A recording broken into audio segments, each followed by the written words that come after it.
Bonjour à toutes et à tous et bienvenue pour cette nouvelle vidéo consacrée aux cartes du ciel des génies créatifs et du lien que j'ai pu établir entre ces 4 génies qui sont représentatifs d'un fonctionnement totalement neurodivergent avec les signes de milieu de saison qui sont véritablement des signes paradoxaux. Donc les signes de milieu de saison, pendant un bon moment, je les ai trouvés assez lassants, car ils fonctionnent, je dirais, avec des grosses ficelles. C'est-à-dire que lorsqu'on cherche à débloquer les situations, à faire avancer, à être force de proposition, eh bien eux, de leur côté, ils appuient sur la pédale de frein. Et inversement, lorsqu'on prend du recul, lorsqu'on doute, lorsqu'on veut marquer une pause, eh bien eux, ils appuient sur l'accélérateur. Et ils tentent d'imposer leur vision en force de déblocage. Donc l'idée, mon ressenti par rapport à ces signes-là, était qu'ils étaient tout le temps à contre-temps du mouvement général et avec un sens de la contradiction qui à terme est un peu usant pour ceux qui les pratiquent quotidiennement. Et puis, lorsque je me suis penchée sur les signes de milieu de saison, sur les génies créatifs plus exactement, et sur leur thème, je me suis aperçue qu'ils étaient marqués tous par les signes de milieu de saison. Et là, du coup, quelque part, à mes yeux, leur blason s'est redoré. Et je me suis penchée sur ce phénomène-là en essayant de comprendre ce qui se passait au niveau de ces signes de milieu de saison, Taureau, Scorpion, Lion, Verseau, qui pouvaient expliquer le fait qu'on les retrouvait à une fréquence anormale dans les thèmes de ces 4 génies. En effet, lorsqu'on prend, alors on va commencer par les 2 scientifiques, par Albert Einstein et par Marie Curie. Parce que ces deux-là ont véritablement des thèmes qui forment des résonances, où il y a beaucoup de thématiques qui se retrouvent chez l'un et chez l'autre. Et je pense qu'il y avait un véritable effet miroir lorsqu'ils devaient se rencontrer. Alors, je vous explique. Donc, lorsque je me suis penchée sur ces 2 scientifiques et sur le fonctionnement de leur thème, la première chose qui m'a sauté aux yeux, c'est qu'ils présentaient tous les deux, aussi bien Marie Curie qu'Albert Einstein, un Jupiter dissonant en Verseau. Et il avait la particularité d'être à la fois dominant et isolé de l'ensemble du thème, fonctionnant en rupture. Là, on prend par exemple le thème de Marie Curie. Donc là, on est sur un Jupiter qui est fort parce qu'il se reçoit de nombreux aspects de tension, mais qui signale donc qu'il y a rupture entre le fonctionnement Jupiter Verseau et tout son pôle Scorpion. Voilà. Et la même chose, on retrouve exactement la même chose chez Albert Einstein. On est face à un Jupiter dominant proche du milieu de ciel, en Verseau également, et dissonant à une force de blocage qui est Pluton en Taureau. Lorsque j'ai investigué le thème de Léonard de Vinci, il s'avère que lui aussi présentait un Jupiter Verseau. Donc ça commençait à faire un peu trop de coïncidences, parce que bon, c'est quand même nos 4 référents, je dirais, de génie créatif. Et sur les 4, eh bien, il y en a 3 qui présentent un Jupiter Verseau.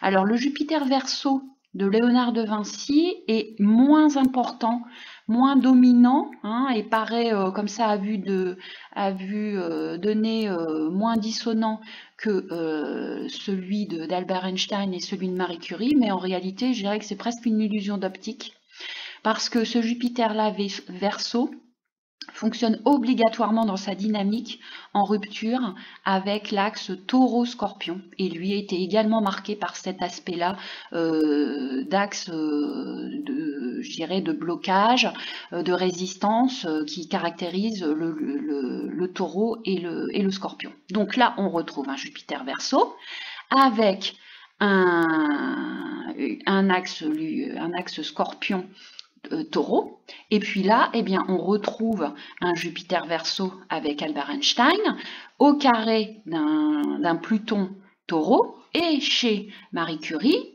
son Jupiter Verseau est au carré de tout son pôle en Scorpion. Donc là, je me suis dit, effectivement, ce qu'il y a véritablement d'intéressant, c'est que pour donner leur pleine mesure, eh bien,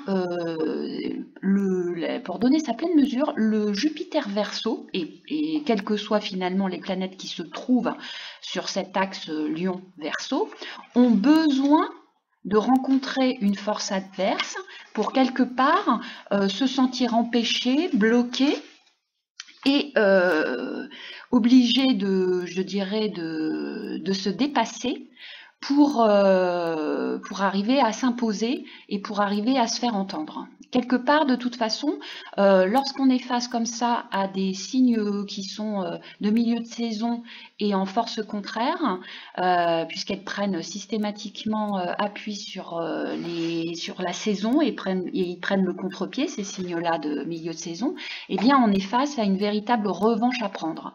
Et dans le cas aussi bien de Marie Curie qu'Albert Einstein et Léonard de Vinci, la revanche à prendre, puisque la revanche est du côté du signe du Lion et du Verseau, c'est le signe des héros, la revanche à prendre, et prend une coloration sociale, prend une coloration de place et de reconnaissance sociale. Et chacun, dans un registre différent, présente cette faille.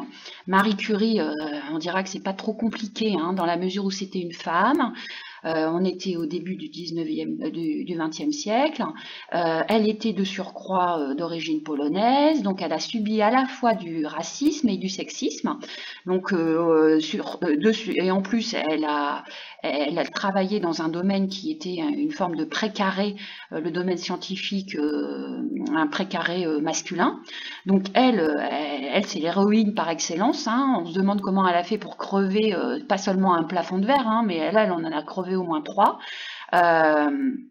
Et elle a effectivement permis de faire de véritable avancée avec ce Jupiter-là Verseau qui anticipe la saison suivante, comme on l'a vu dans la capsule précédente, qui anticipe le printemps. Donc qui quelque part a ouvert de nouvelles recherches en direction de la thérapie à base de radioactivité et qui cible les cancers. Donc ça a été une véritable à la fois, je dirais, découverte centrale, mais aussi elle a du coup ouvert de nouvelles pistes de recherche qui ont impacté au niveau médical l'orientation des 100 ans qui ont suivi ces découvertes. Ensuite, Albert Einstein, lui, on est un peu sur la même logique, c'est-à-dire que dans les premiers temps, lorsqu'il était jeune scientifique, eh bien, il tentait de rentrer dans le monde universitaire, mais personne ne le reconnaissait, personne n'en voulait, il était comme un personnage totalement invisible. Et il a été obligé effectivement de faire une percée quelque part pour que sa voix puisse être entendue. Donc il y avait aussi une revanche à prendre de l'invisibilité de son personnage social qui était complètement discordant dans ses jeunes années et inversement proportionnel à la puissance de toutes ses découvertes. Et du coup, pour arriver à se faire entendre, il a été nécessairement obligé de puiser dans ses ressources. On a la même problématique du côté de Léonard de Vinci, parce que lui, il n'a pas été reconnu au démarrage par son père, donc il y a quelque chose autour de la filiation et du nom jupitérien qui est le nom du père, qui n'était pas, où il a fallu en tous les cas qui s'impose quelque part en force pour pouvoir être reconnu. Il n'a pas eu accès, comme il n'avait pas été reconnu dans un premier temps par son père, ou alors il a été reconnu mais il n'a pas été élevé par son père. En tous les cas, il y a quelque chose qui fait que au niveau de l'image du père, eh bien, il a eu aussi la nécessité, comme il était bâtard, c'était ça l'idée. Comme il était bâtard, il n'a pas eu accès au savoir et il n'a pas eu accès, je dirais, à toutes les connaissances académiques du moment. Donc, il a été obligé vraiment de se créer ses propres références. Et puis, dans le cas de Mozart, eh bien, c'est le seul qui n'a pas ce fameux Jupiter Verseau, mais comme par hasard, eh bien, on retrouve tout un pôle Verseau dominant, et lui, l'axe Lion Verseau, avec Mercure, le Soleil et Saturne. Et quand on lit un peu des éléments biographiques, on s'aperçoit que c'était un vrai rebelle, qu'il était, je dirais, presque dans la provocation, hein, sur cet axe-là, Lion-Verseau. On est sur l'axe des héros, mais également des provocateurs, et il était complètement en rupture, hein, par rapport à l'aristocratie ambiant. Il a été enterré dans une fosse commune, enfin bon, bref, au niveau de la reconnaissance sociale, ça a été également quelque chose d'une longue lutte, hein. D'ailleurs, il a été reconnu post-mortem, lui.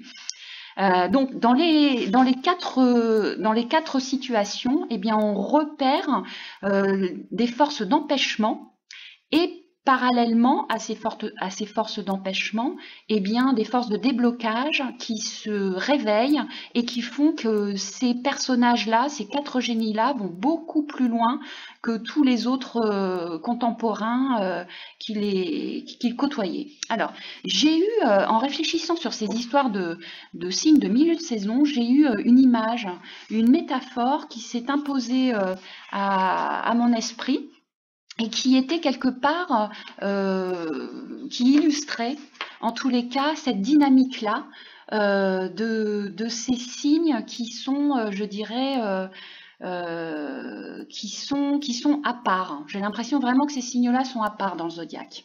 Alors, j'ai eu l'image d'un pêcheur, qui était donc avec sa ligne et qui, pour envoyer son hameçon et pour lancer sa ligne le plus loin possible, eh bien, était obligé quelque part de la lancer très très loin, hein, avec une puissance de dépassement qui est hors norme, aussi bien chez les quatre. Pourquoi hors norme, cette force de déplacement? Parce qu'en lutte contre des forces d'empêchement, hein, intérieures ou extérieures.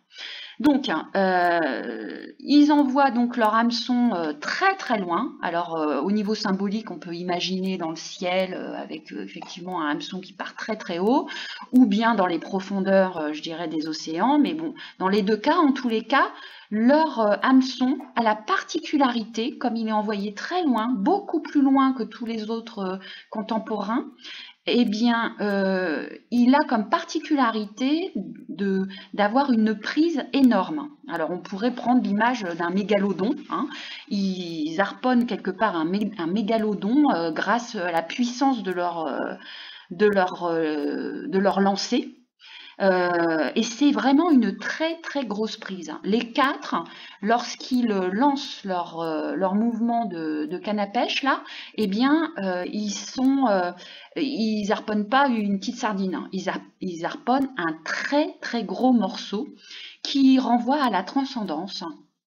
Et le principe de la transcendance, c'est que ça peut nous dépasser, nous échapper, et ça peut effectivement nous perdre. C'est une des caractéristiques.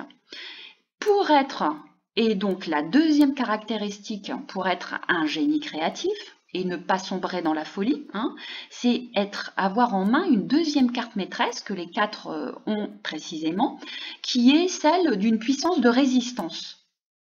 La puissance de résistance pour ne pas se faire emporter de l'autre côté du miroir par cette grosse prise qui, à l'image du pêcheur dans un bateau par exemple, eh bien, basculerait dans l'eau suite à la force de sa prise, à l'énormité de sa prise. Eux, eh bien non. À la fois, ils sont capables d'envoyer leur hameçon beaucoup plus loin que tous les autres, mais ils sont également capables de résister à la puissance de leur prise et à nous la ramener, à la ramener aux yeux du commun. Et quelque part, ils ont cette force effectivement d'activer une puissance de contrôle qui permet de faire face à leur prise. Et ils relèvent donc l'exploit, comme je viens de le dire, de ramener parmi nous, aux yeux de tout le monde, ce très gros morceau de transcendance. Par conséquent, on considérera que ces signes-là de milieu de saison ont véritablement un grand intérêt. Alors, comme dans toutes les logiques qui animent les forces en astrologie, on a soit des très petits niveaux d'intégration, hein, c'est ce qu'on a vu par exemple avec Trump et son Mars-Lion qui est totalement primaire hein, dans sa façon de s'exprimer, et on est face effectivement à un développement personnel de très petits niveaux. Mais à l'inverse, et d'ailleurs lui il a un Mars-Lion, hein, le côté grosse ficelle dont je vous parlais est pachydermique tout au début de la vidéo, et puis on a la possibilité, et ça c'est aussi bien du côté des signes que des planètes, on a la possibilité d'intégrer les forces en vigueur à un très haut niveau. Et c'est finalement la particularité de ces 4 génies créatifs hein, qui ont su finalement utiliser, s'appuyer sur des forces en action, mais à un très haut niveau d'intensité. Voilà. Je pense qu'effectivement, à travers l'analyse des thèmes et surtout de ces signes-là qui ont été redondants, des signes de milieu de saison, hein, lorsqu'on visite ces 4 thèmes-là, eh bien, je pense qu'on met véritablement le doigt sur quelque chose qui singularise, qui caractérise l'esprit et le génie créatif. Il a la particularité, effectivement, pour résumer mon idée, d'utiliser des forces de déblocage qui vont beaucoup plus loin, des forces de contrôle qui sont extrêmement puissantes et résistantes pour ramener cette grosse prise-là, ce gros morceau de transcendance. Et sans cette force-là de contrôle et de maîtrise, eh bien, il tomberait dans la folie. Parce que lorsqu'on va visiter les contrées de la très grande transcendance, il y a obligatoirement mise en danger, parce qu'on est véritablement au cœur des mécanismes à la fois de la créativité, on touche du doigt les secrets de la créativité, mais aussi les secrets de la destructivité. Et lorsque la puissance de résistance de l'individu n'est pas suffisamment importante, eh bien, il peut se faire happer de l'autre côté du miroir par les forces de l'invisible et ne pas être en mesure d'en revenir. Et eux, eh bien, ils présentent la particularité de pouvoir nous ramener des grosses prises du côté de la très grande transcendance et de nous les faire découvrir et par conséquent d'ouvrir le champ des connaissances sur un nouveau monde, sur une nouvelle ère, puisque dans les 4 cas, on est marqué par soit un Jupiter Verseau, soit par un Verseau dominant comme chez Mozart. Voilà, bah écoutez, bonne méditation et puis je vous retrouve très prochainement. Merci, au revoir.